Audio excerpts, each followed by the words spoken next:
रूसी डैंड्रफ, जिसके बालों में एक बार डैंड्रफ हो जाता है तो फिर हजारों रुपए का शैम्पू प्रयोग कर लेते हैं और कैसे न जाने क्या क्या उपचार करते हैं, डैंड्रफ जाने का नाम नहीं लेता।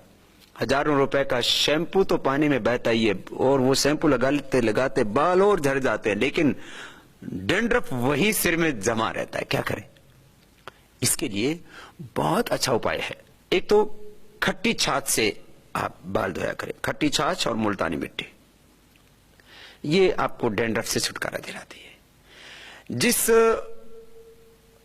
उपाय को करा करके हमने करोड़ों लोगों के डैंड्रफ को ठीक किया, वो है 1 चम्मच सुहागी की खील, 1 चम्मच टंकण भस्म। आप अपने पतंजलि चिकित्सालय आरोग्य केंद्र से ले सकते हैं, बोरिक एसिड उसको बोलते हैं अंग्रेजी में।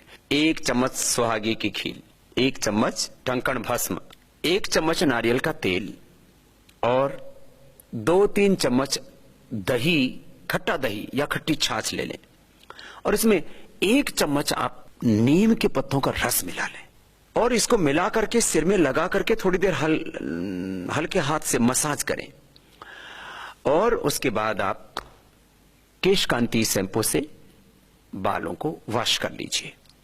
2 से 3 बार आपको उपाय करना पड़ेगा, डैंड्रफ हमेशा के लिए ठीक हो जाएगा।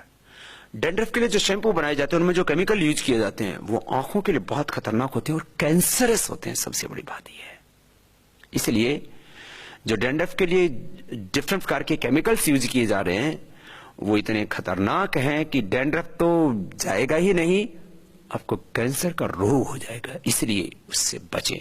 और चाहे नारियल का तेल है, चाहे सरसों का तेल है अथवा दिव्य केश तेल है, बालों में तेल का भी प्रयोग करते रहिए। तेल न लगाने से भी डैंड्रफ हो जाता है। पहले तेल सब लगाते थे, आजकल फैशन के चक्कर में कि मेरे बाल खिले खिले दिखें इसलिए वो तमाम तरह के केमिकल से बने हुए पैराफिन और तमाम तरह के दूसरे केमिकल से बने हुए तेल लगाते हैं या तेल का प्रयोग ही नहीं करते हैं, वह भी अच्छा नहीं होता। तो कम से कम सप्ताह में 2 बार तो जब आप सिर धोते हैं, माताएं बहनें जिनके बड़े बाल हैं, तो वो भी जरूर तेल का लगा करके शाम को सुबह धो लिया करें।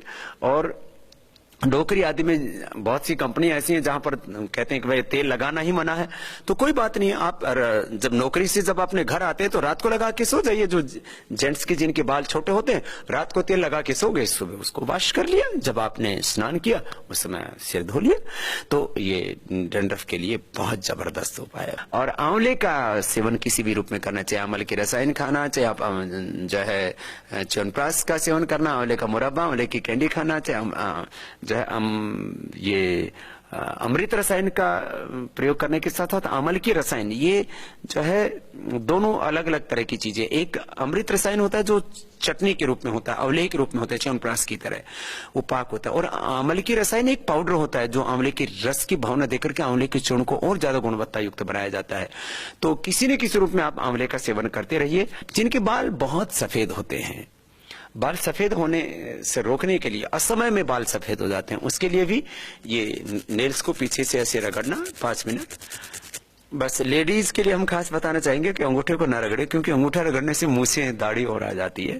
तो नेल्स, ये जो 4 अंगुलियां हैं, इनके पीछे के नाखूनों को ऐसे रगड़े और ऐसा 5 मिनट ये प्रयोग करने से असमय में जो बाल सफेद हो गए, करीब 50 वर्ष के बाद यदि थोड़े थोड़े बाल सफेद होते हैं तो ठीक है, लेकिन बहुतों के तो 35-40 साल में बहुत भयंकर सफेद होने लगते हैं, पूरे सफेद हो जाते हैं। और फिर जो है वो अलग अलग तरह के कलर्स करते हैं और उन कलर्स से कैंसर जैसी भी प्रॉब्लम होती है और बहुत से लोग तो अंधे हो जाते हैं। मैंने खुद देखा है, बहुत तरह के नेत्र रोग होते हैं, स्किन डिजीज होती हैं अलग अलग प्रकार की डाई यूज करने से।